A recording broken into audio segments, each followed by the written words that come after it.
kind of a recap of where we are and kind of moving forward. But came through last week with our open week, much needed open week. We had I had an opportunity to get a few guys back, and the guys that were banged up, as everybody is in the country right now. We're not the only ones. It's all across the country. It's just that time of year. So you take advantage of an open week. You try to get your legs back up underneath you from your high rep guys, and get some guys healthy. And we had an opportunity to do that. We had the absolute best week of practice we've had last week since fall camp.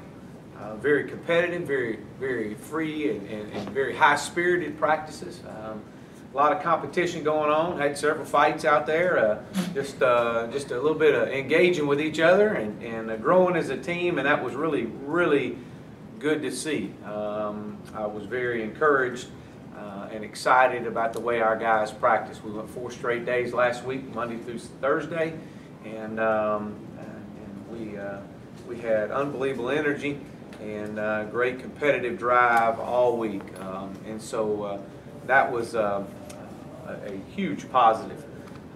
And to have leading into a weekend, they had an opportunity to have a few days off to go back home and come back and reported back Sunday. And we're on the field again Sunday night. And yesterday was Academic Integrity Monday, and so everybody was able to take care of some academic study hall needs and anything that was going on. So there was no practice yesterday. We'll be back on the grass today for a Tuesday, Wednesday, Thursday practice, getting ready to game prep on Friday and travel to South Florida on Saturday against a very talented South Florida team. So what you do at this point, you kind of reflect. You reflect on the first half of the season and understand that you know, previous success, previous learning opportunities that we've had. We've had 5 learning opportunities over the last first half of the season, and what you realize is the success you've had or the learning opportunities you've had over the previous does not indicate future. It doesn't have to indicate future, and you know, so. The definition of insanity is doing the same thing over and over again and expecting a different result. So we've changed up a few things, and again, it definitely paid off in practice last week. Also reflecting back, talking to our guys, you talk about you know, the teams that we have gotten beaten by have a combined record of 31-3. There is 4 of those are undefeated. And heavily ranked. Matter of fact, game day is going to be at one of them this week, and so you know, we've definitely had some learning opportunities against some of the top opponents in the country. So when you start putting it into perspective like that, knowing that we were in all the games, every one of the games, and some of those we were in late in the game, very late in the game, and so just excited about. You know, what we've accomplished to this point. Obviously, we don't have the record that indicates, but this football team has shown that they can battle and play with some of the top in the country. We've got to just find a way to finish 4 solid quarters, and so when you do that, you've got to have your depth has really got to be a kick in and give you an opportunity to give you in it late in the game, and so we've worked hard on developing our young guys over the first half of the season, and really spent a lot of time last week on developing a lot of the, you know, helping giving the red shirt guys some good reps. We've had some good scrimmages last week with our red shirt guys and seeing how they compete, and that's all we ask. And that's all we ask right now is our guys. We want to see you compete and for 4 solid quarters. So with that being said, we traveled to South Florida. And playing a very talented football team that's coming off back-to-back wins, one against Syracuse, and obviously last week a win at UConn, which was a huge win for their program. We see another running quarterback, and he's done an outstanding job of running the football. We've got defense that, from a defensive line standpoint, is probably as good as we've seen all year long, very active. They've got a talented secondary. They started a true freshman in the secondary, which is extremely talented. They got a lot of confidence in him, and he's playing really well. And back on the offense side of the ball, the running back is doing a phenomenal job for them too. They got a great 1-2 punch. So with that being said, I'll kind of open it up and we'll go from there. Given the practices you've had, would you expect some changes in the lineup come Saturday? Well, yeah. I mean, and I say that you're going to see some guys that I mean, we've moved some guys around, and you know, just trying to find that right combination. But more importantly, you know, I just want to see our guys compete. That's what I want to see. It's not necessarily, you know, as a coach, you sit here and you really talk about you know, the techniques in which you do things with. And at this stage, I want to see our guys compete. I want to see us compete for 4 quarters, and let's see what happens at the end of 4 quarters. You know, and if our competitive drive and fight that we had in us and energy that we brought to the practice field last week will carry over to this week and through the second half of the season. I told our guys, hey, look, I don't care what the record is the first half. I don't care what the stats are the first half. Everything starts over. This is a second half. Let's see what we do. We look up here in 6 weeks. It's a 6-game season. We look up here in 6 weeks, and let's see where we are. And go from there. But everything starts over, and that's kind of been our message. And again, I'm very proud of our guys. Let me say that I'm extremely proud of the guys and how that they show up every day, and they show up ready to battle and ready to compete and ready to play. And we as coaches have to show them how to do it. And I was really proud of our guys and have been. I want to see what'll happen if you play for 4 quarters. That's what we want to see. Have you been able to put a finger as to why it was that last week was such a good week of practice? Like, why was the team so focused, had so much energy? Well, I just think that we challenged them. I think our staff did a great job of saying, hey, look, our culture is not going to change. If anything, our culture is going to get us through these rough times. And we're not changing. Matter of fact, we're going to turn it up even more, and we're going to demand more, and we're going to show you guys that this is just a sign of great things to come in this program. We talk to our seniors. Our seniors, you got 6 games left. You're going to leave your handprint on this program the final 6 weeks of this season. Now, what's it going to be about? Now, at the end of 6 weeks, and if we're good enough, then we'll move on into the next part of the season. But you can't play game 6 without playing the first game here. And you can't get to Saturday without competing today at practice on Tuesday. So let's just win today. I'll worry about Saturday to Saturday. Let's just wake up and win the day. If we do that, then we get to Saturday, then we'll worry about that then. But it's about right now. And really just kind of, you know, it was very informative. Our guys came out and came out ready to go. They came out excited, and we asked them the same thing. What is it? We don't have a game, or is there no stress, or what? I mean, what is it? Because we want that. Whatever that was last week, that's what we want. That's the standard. And so, you know, we'll be back on the field today. But I was very proud of our guys, and they will. They need to be shown. You mentioned that with the off week, you've gotten some people back. What injuries can you update? Well, you know, we're going to get, and I say we're getting guys back. You know, guys that were gone for the year, we know that are gone for the year. Those guys are gone. But, you know, I know Chris Weeks is a guy that's been playing injured. And so it's given us a chance to get him back fully healthy. Evan Brown's another one. And so, you know, we've got some guys that we needed to get well. They were playing, but needed to get well and hope to get back to where they were early in the year. So that was more so that. How's Zach Wood feeling?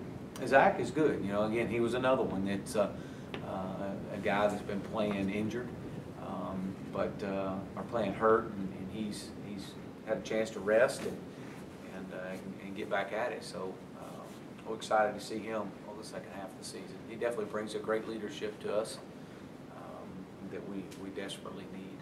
So. Challenging Huh? talking about challenging the seniors a little bit to be fair, Mark.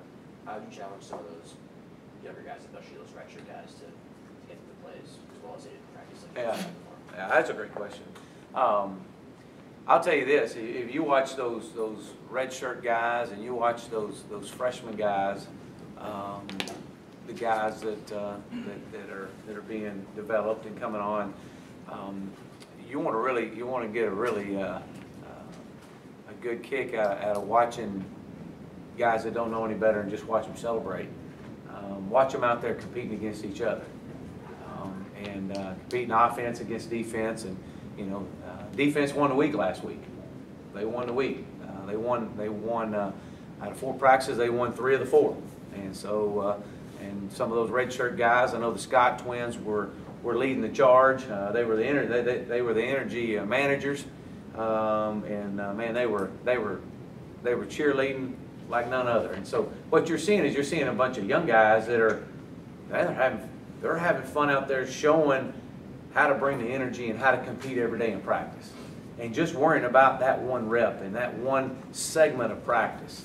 And somebody wins it, somebody loses it, and if their group won it, they're the first ones on the field, raising their helmets up, high-fiving. And likewise with the offense. When the offense wins their segment, it's the same way. You see the young guys really bringing the energy. They don't know any better, and that's what we want. And so we really encourage those freshmen that, look, everybody feeds off of your youth. Everybody feeds off of your energy. Keep bringing it. You've gotten other receivers involved, I mean, against Houston. Talk about that, and Darius Joseph in particular. He seemed to have his best game. Yeah, again, we're put in a situation right there late in the game where we had to throw the football quite a bit, and it's not that these guys haven't played; they have played. It's just I know D'Jo made a few plays, one in particular right there in the middle of the field off of a scramble that Matt threw up, and he did a great job with that. It was good to see more guys get involved with it, and targeting some other guys. And that's what it's going to take. It's just going to take more guys, just keeping coming along and growing your offense. We're probably, I know Coach Craddock will probably address this more, but we're probably, at one point in time we thought we would get to 60% of our offense in. We're probably at 30% right now, and may not grow much more at this stage until we can continue to develop the depth. It really comes into doing what you do. You got to get good at something, and so that's what we're really focusing on that, and our guys have done a good job of that.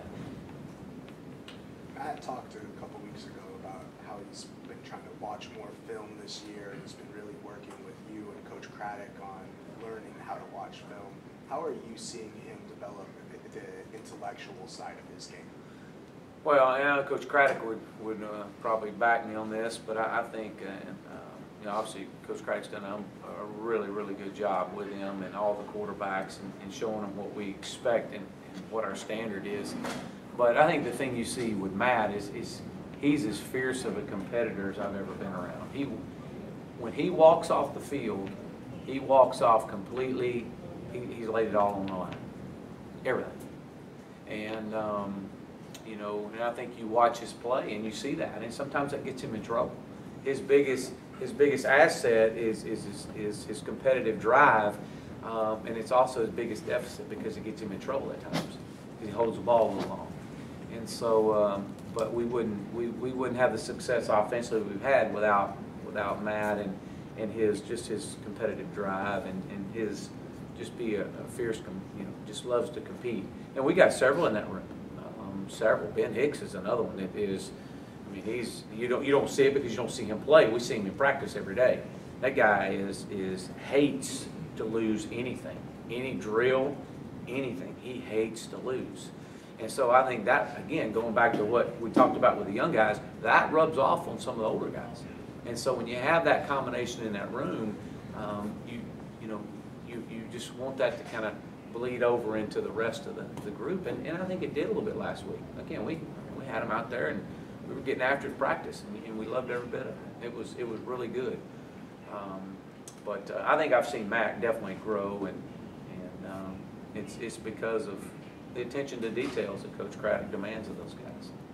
If you squeeze the first 6 games together. What are the biggest positives you take from them in general? Well, yeah, I think the biggest thing I would say is you've played the number 2 team in the country, the number 3 team in the country, the number 5 team in the country, in James Madison, and your combined record against the teams that have beaten us is 31-3, and you've been in every ball game. I mean, that tells you you're close, and but you got to keep the close to isn't good enough. And, you know, we got to continue to push forward. So but there's positives you build. I mean, again, this is the 1-11 football team from last year, and you know, I don't know how many won the year before that, but you know, this is a football team that they don't know how to win. They don't. And so for the first time something goes wrong, they wait for the other shoe to drop. And so, you know, I can tell you the exact series that it happened in Houston, you know, and we had great meetings at halftime. Unbelievable meetings. I mean, we 3 turnovers. We're only down 7 points. We gave them 14 points. And, I mean, we should have been well up at halftime of that game. And so you come in at halftime and great meetings. Hey, we're in this thing. Here we go. And the moment something goes bad, bang, bang, the defense comes out, gets a stop. Offense, we can't convert on a 4th down. And that was my choice to go for it on 4th down. I wanted to generate some energy. And they go score. And at that point right there, I told the coaches on the headsets, hey, look, this is the point we got to rally. We got to be positive. Here it is. And so I may burn all 3 timeouts the moment I sense it this week. And it may be the second series of the game. I mean, I'm not going to let it happen. And so if you see back-to-back timeouts, just hey, there it is. He told us. So, I mean, we're going to address it right then and there. We've talked about it. Our guys know it. We're at that point right there. If we have to square up and get one-on-one right there on the sideline and compete against each other, you know, the one thing I do know is this: we're 0-5 against SMU. That's what I do know. And if we'll just compete and we'll just keep battling and stay the course, everything's going to be, we're going to get where we need to be. And our guys have proven that because they showed up last week with the drive and the energy they had, and they fed off of the coaches that brought it as well. And we're not going to change.